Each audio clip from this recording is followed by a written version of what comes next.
Amen. Amen. I'm sir, it is Sedama Wadi. Many the Francis Sanctuary, Reverend Obofour no be any. Your Excellency, what is Sir Akonya Kasia by Wafre Wadin call for Sir Yemeshia. To me, that is not the first time. Menkai we are, I'm saying we are a year kakra of fear. It drew ya and our recommendation, Yamame Mompai. Me was a major fever can cry. Me brought food in a coy because I say, hey, last time so anniversary me drew her and I was saying, me met around chair. It did dance here saying, yen na upe bibi. Entina offer when you men call for. I said, me I can never me a gun any. Yen and Mr. Sankofa there, yen chini. If some be near friend is Sankofa.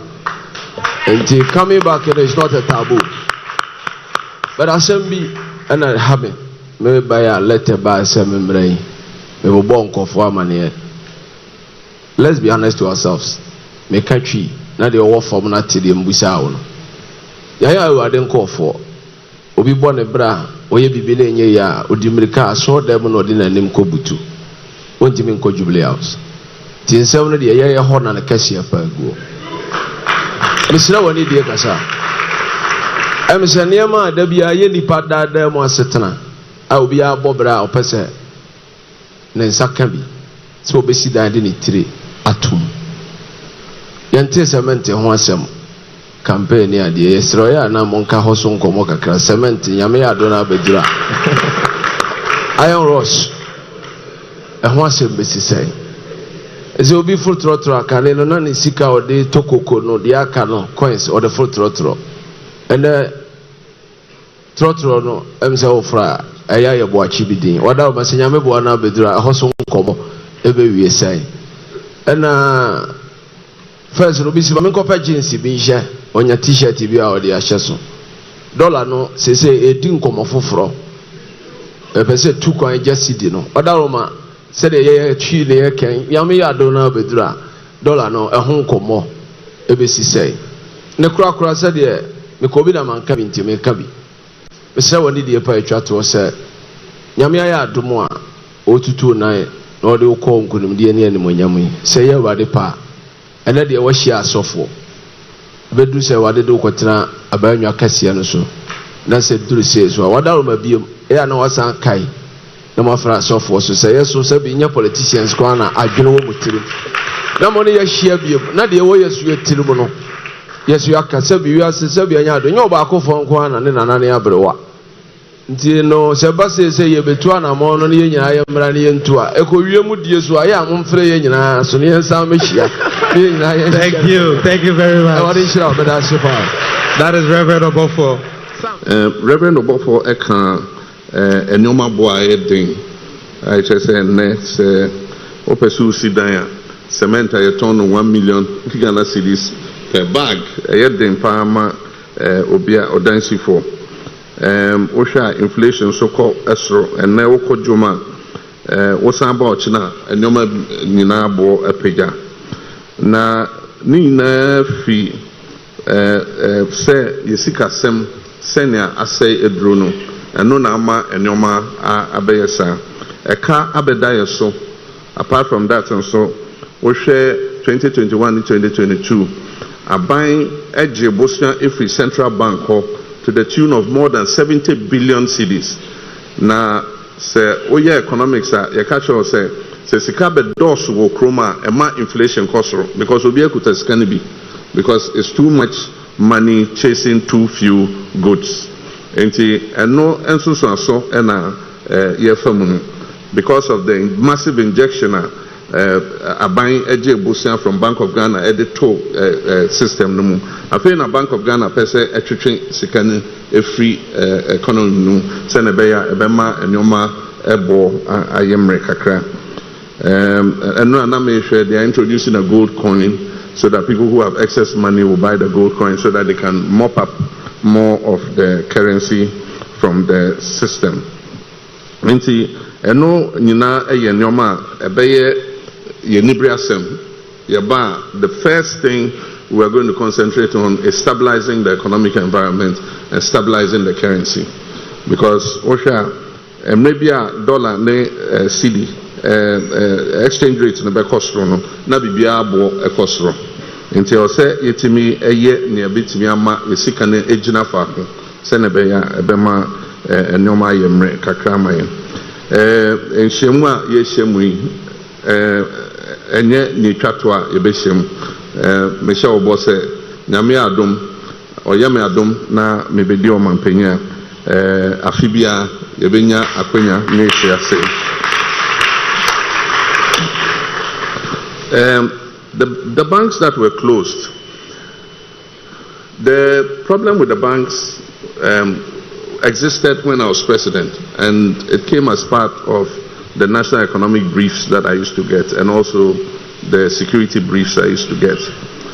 But we looked at it multidimensionally, that we needed to do something to save the banks. And so what we did was we gave some liquidity support, and then apart from that, we were passing depositors' guarantee bills and so on and so forth to create a better legislative framework to guide the banks. And the intention was that once we cross the hurdle into the next administration, we will take a decision on how to work it out. It's not rocket science. It's been done in this country before. We had the Financial Sector Adjustment Program, FinSAP, for those of you who would remember. And at that time, what the government did was we took all the toxic assets and liabilities off the books of the bank, and we gave it to a body called the Non-Performing Assets Recovery Trust. And then we cleaned up the books of the banks, improved their supervision, while the Non-Performing Assets Recovery Trust went after the liabilities in order to recoup what had been taken, the debts that had been taken off. And it worked. The banks came back to good health, and they continued to do their work. When the world financial crisis happened, the Bank of Scotland was in trouble and was in danger of collapsing because of liquidity challenges. What did the Bank of England do? They gave them money, and they took equity in the bank, and they put Bank of England supervisors in the bank. They worked with the management until the bank recovered and paid the loan that the Bank of England gave gradually. Today, the Bank of Scotland is one of the strongest banks that you have in UK. And so we could have used the same, the same method. What the banks needed to be able to survive would not have exceeded, it's estimated about 9 billion cedis to save them.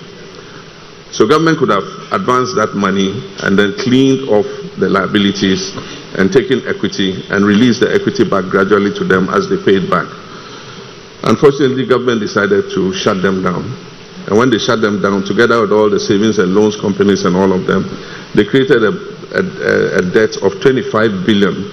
And so you solve a 9 billion problem with a 25 billion CD debt. I mean, nobody does that. And look at the kind of dislocation it caused.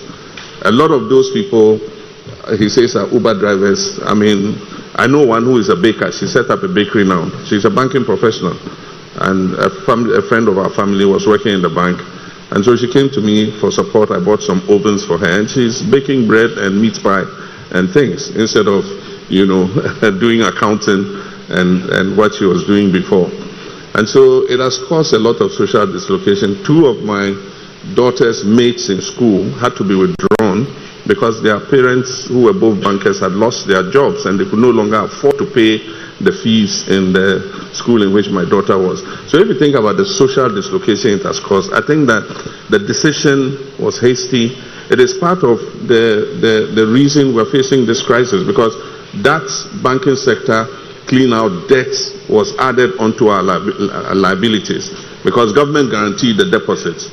And so if you guarantee the deposits, then you have the obligation to pay for the monies that had been lost as a result. So I would have done it differently, but the reality is that it was done, and now we have to face the crisis for it. I've said that we'll relook at it, because what it has done is it has wiped out indigenous participation in our finance and banking sector. These were the banks that were owned by Ghanaians. Most of the banks that are left are foreign-owned banks. And they found themselves in this difficulty because they were the ones lending to small and medium enterprises. And small and medium enterprise lending is the riskiest part of banking. The big banks don't want to do it. And so it's those small Ghanaian banks that were doing it. And that's why they got into trouble. And so we had an obligation to save them. Unfortunately, we didn't. We flushed them down the drain. And you can't go to the Access of this world or the Stanbics of this world as a small baker and go and get the same kind of attention and finance that you would have got from UT Bank or Unibank or one of them. So we're saying that we'll restore Ghanaians' participation in the banking and finance sector, because who owns your banking asset is a national security issue. We must not have our banking sector dominated only by foreign banks. We must have indigenous banks that are owned by Ghanaians.